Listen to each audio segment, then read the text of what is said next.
energy he has selflessly devoted to mentoring adults and educating children for the purpose of empowering their lives forever. Dr. Pope's experience in educating, counseling, and mentoring is vast, as well as the accolades he has received from his peers. In 1999, he was the recipient of the Hope Award for his hard work and dedication to the Hope Organization, which is a nonprofit organization that provides services for at-risk youth in the inner city of Atlanta. He has served on the following education committees: Gwinnett County Leadership Evaluation Plan of Improvement in North Cross, Georgia, Safety and Security in Stone Mountain, Georgia, and as the DeKalb County Consolidated School Improvement Plan member. He has conducted a number of professional and interpersonal relationship building seminars and workshops, in addition to being instrumental in developing programs and outreach initiatives that provide aid to single parents, at-risk children, and that assist individuals and families in overcoming the adversities of day-to-day life challenges. He is currently writing a book, which is due to be published in 2012, that deals with establishing and maintaining healthy relationships. He has worked in both the public and private sectors and currently presides as principal over Hopewell Christian Academy, which serves grades K through 12. Dr. Pope earned his Bachelor's of Science in Psychology and History at Georgia State University, his Master's of Education and Educational Specialist in Leadership at Cambridge College, and his Doctorate in School Administration. He is passionate about education and helping others, and is well-respected model citizen throughout the community. Please give a warm Summer Hour Middle School welcome to Dr. Pope.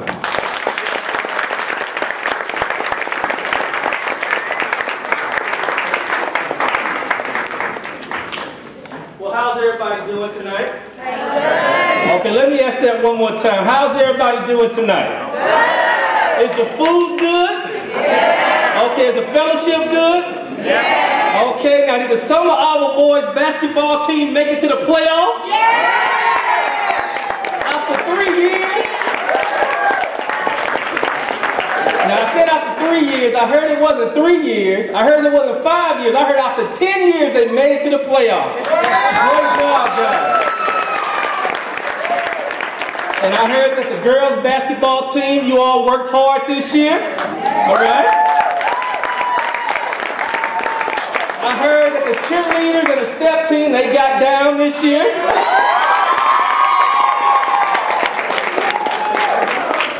First of all, I just really want to say that I appreciate this opportunity to be able to speak to everyone. I know that when I got the call, I know I was excited about it because I love being able to talk to kids, especially middle school kids. Because see, in middle school, I think those are probably the hardest years that you go through. All right, because you have peer pressure, boys are starting to like girls, girls are starting to like boys. I mean, there's a lot of stuff going on. You all are getting homework, your parents don't know what's going on with you. So it's a lot of things that happen during the middle school years. But you know what? You all are awesome because you all are getting ready to close the door on the middle school. Now you're getting ready to go to high school. And I want you all just to think about the first time you entered Summer Hour from your elementary school. I mean, you probably said, look at this big old school. You know what I'm saying? All these lunches, these teachers are giving me homework. I mean, you probably felt overwhelmed, but I want to commend all of you because in a couple of months, you're going to be going to a high school, hopefully Norcross High School. So, are you insecure about it? How many of y'all are nervous about going to high school? I mean, be honest. And parents can speak too. You're like, I don't know what I'm going to do. All right, so none of the basketball, the boys. Are y'all nervous about going to high school? No. Now, I want the parents to make a mental note of that, okay? All right, when the day before they go and they get nervous and all of this kind of stuff, I want y'all to bring this day back up. Because I know for myself, when I went to high school, it was a whole different beast. But what I'm going to do, I'm going to talk about 4 things that I think that can help you during your high school years. And like the brother shared earlier, I've been in all kinds of settings. I've been in a private school setting, which I love. I've been in a public school setting, which I love. I've been in middle school, high school, and now I'm in elementary school and middle and high, just everything. So I'm learning a whole lot.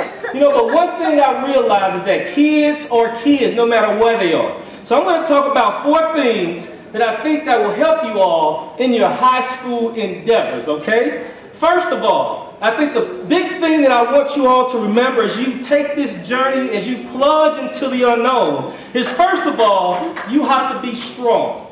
All right? So young men, young women, I want you to say that. You have to be what? Strong. Now, I don't mean you have to work out and get buff, like me. I'm just playing, you know what I mean? But anyway, I'm just talking about having a strong character. Now, Arnold Schwarzenegger, now he was buff. He came to buff you up, man. He had a great quote. He said, strength does not come from winning. Your struggles develop your strengths. When you go through hardships and decide not to surrender, that is strength. And that's what I'm talking about, being strong.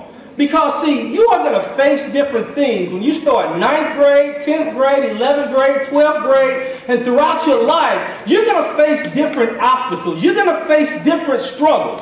Everything won't be sunshine. You know what I'm saying? It might be sunshine now because you're in 8th grade. You are the big person on campus.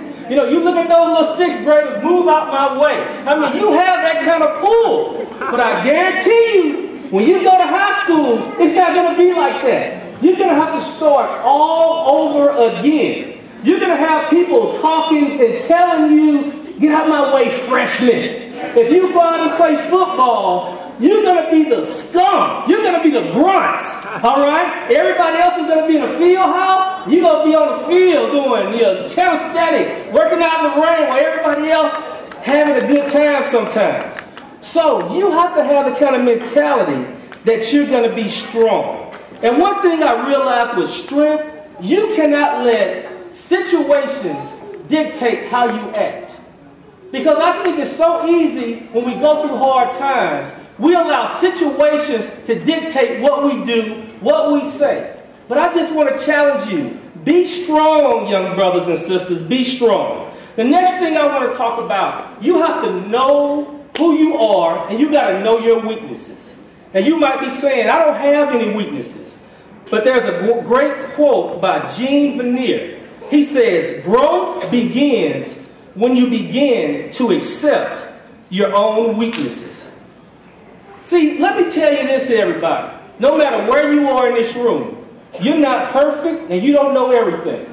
And I bet some of the parents saying, amen. Because I know when I was around 13, I thought I knew everything. My parents would tell me something, I thought I knew better. But now, since I'm on the other end of the fence, I see my daughter just 2, and she thinks she know everything. I mean, seriously. No, Daddy. She's in that terrible 2 stage now. No, Daddy. No, Daddy. It's mine, Daddy. No, my mama. You don't know my daddy. So it's funny. But you got to understand, first of all, that you're not perfect and that you do have weak areas in your life. And you have to understand that you need people in your life to help you to succeed. No matter if you're the greatest basketball player, if you're LeBron James. LeBron James cannot do it by himself.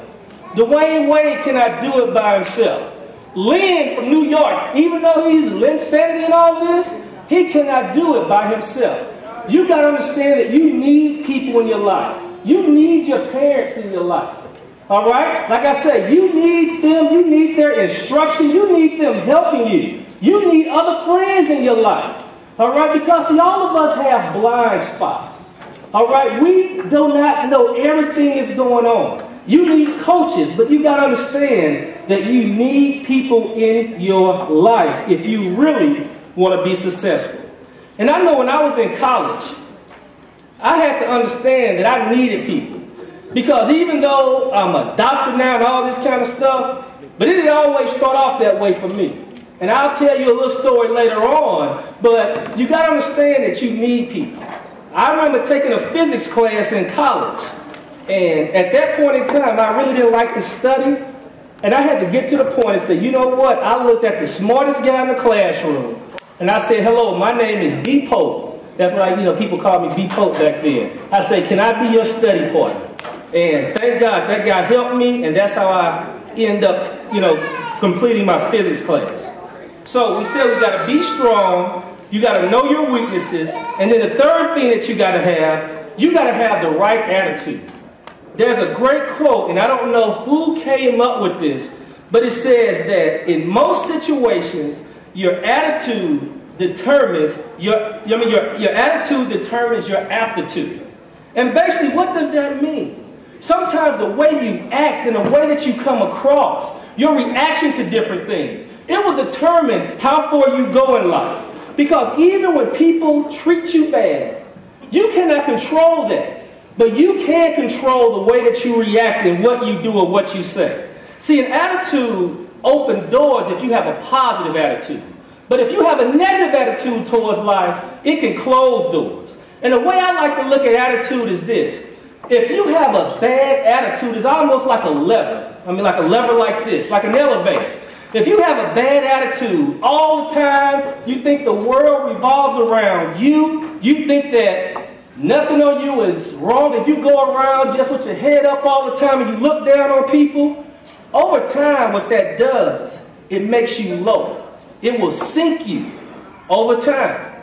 But see, if you have a positive attitude, it's almost like you hitting the up button and seeing it let you fly, and it will open doors for you that you could never find if your attitude wasn't right. There's a girl that I know, and her family was going through a situation where they were struggling financially. This was about 10 years ago. She was struggling financially, her and her husband. She had 2 little boys. Her husband, he had gotten laid off, so she had to take a job at Taco Bell. Now, nothing's wrong with Taco Bell, but if you're a professional person, you don't think, okay, I'm going to work at Taco Bell all my life, especially if you have a full-fledged family. It's not like she was a manager. She was a cashier at Taco Bell. But every time she went to work, she had a big smile on her face. And I remember one day she went to work and she had a disagreement with her husband. And it was one of those days she said, you know what, I don't even feel like going, I feel down. But you know what, she hit the lever and she changed her attitude. And what ended up happening was this. She was in Taco Bell, and she, like I say, she always lit up the restaurant with her smile. I remember I would go through the drive-thru, how you doing? And just smile, and that's how she worked. One day, someone came through Taco Bell, and she was positive, doing what she normally does. And the guy, he ran one of the largest dental firms in Atlanta at the time. And he was so impressed by her customer service that he said, you know what? Tell me a little bit about yourself. After he had his taco and after he ate, she said, well, this is this. You know, I have 2 kids. You know, my husband is laid off. He said, this is what I'm going to do just because your attitude is so different. He said, why don't you do this? I need good people like you in my dental office. She said, why don't you come in? He said, why don't you come and work for me? And I'll pay you to go to dental hygienist school. And this doctor paid for this lady to go to dental hygienist school. And then on top of that, she ended up working for his office. And now she's like the lead hygienist in his office. See, all of that happened because she made a decision to have a positive attitude. And see, you might be saying, well, my attitude, you know, sometimes is good. But I just want you to understand that your outlook on life, sometimes it will determine where you go. Even if you don't have as much talent, even if you don't have as, the good looks like some people, if you don't have the grades, sometimes a positive attitude can open doors that would never be open if you didn't have that positive attitude. And then the next thing, number 4, you have to go for your goals. You have to go for your goals. Les Johnson, a famous motivational speaker, once said, shoot for the moon. Even if you miss, you'll land among the stars. And I love this quote because basically what he's saying, you need to set high expectations for yourself. You don't need to just do what everybody else, what they do. But you need to have high expectations for yourself. Now, am I saying that if you want to be an NBA player, hey, I'm going to forget academics and I'm just going to practice basketball? No. Remember this. Get your education first, all right? All the kids. Education is the key. But anyway, no matter what you want to be in life, man, set high goals for yourself. You shouldn't want to be like everybody else. But set high goals for yourself. Have expectations. And then don't allow haters to stop you from dreaming. Because it's so easy, especially young people, when you make a decision and say, you know what, I want to be a lawyer, I want to be a doctor. But then you might have some homeboys and say, man, please, you can't do that. I know some kids, their own parents tell them what they cannot do. But you have to understand that you can do all things through Christ who strengthens you. And I know it's a public school, and I might get in trouble for saying that, but I just want you to understand that. But you got to have that kind of faith about yourself. When I graduated college, let me tell you this. So I graduated college. Guess how long it took me to get a 4-year degree? It took 7.5 years to get a 4-year degree. Now, people look at it like, oh, man, you must have been dumb. It wasn't that. I went to Georgia State, and what I did, I got to Georgia State, and in high school, grades kind of came naturally for me. You know, I wasn't an A student. I was like a BC student. And I really didn't have to study that much. Things came naturally for me. So when I went to college, I just thought they were going to come naturally for me then.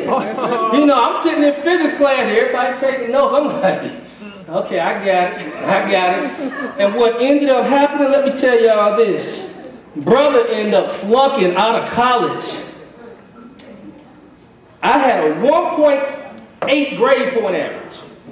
I had failed 3 classes out of 6 because, you know, I just didn't know any better. I knew better, but I just didn't really want to put in the time and the effort that it took. And then I remember I had a talk with my mother-in-law because I had gotten married during that time. And I remember they had one of those talks with me like, brother, what you gonna do? And I was like, you know, I'm gonna do this. I had a decent job, and my mother talked to me. But then the light bulbs came on. I said, you know what? I need to get myself together because my mother taught me better than this. And I got serious, and I ended up graduating, like I said, in 7 years, summa cum laude at Georgia State. Now, I went from a 1.8 to a 3.6 grade point average. And see, that took a lot of hard work. And let me tell you this. At my graduation at Georgia State, I remember I was proud. That was one of the, you know, at that point, one of the best days of my life. My wife was in the audience. I was married a few years. You know what I'm saying? My parents were there. Just my family was there. And I remember someone was giving one of those speeches. And the guy, he had a funny looking hat on his head. I was like, what in the world he got that hat on his head for? Well, anyway, he was a doctor. He was a doctor of history at Georgia State University. And I had never ever seen a hat like that before. And I remember thinking to myself, dog,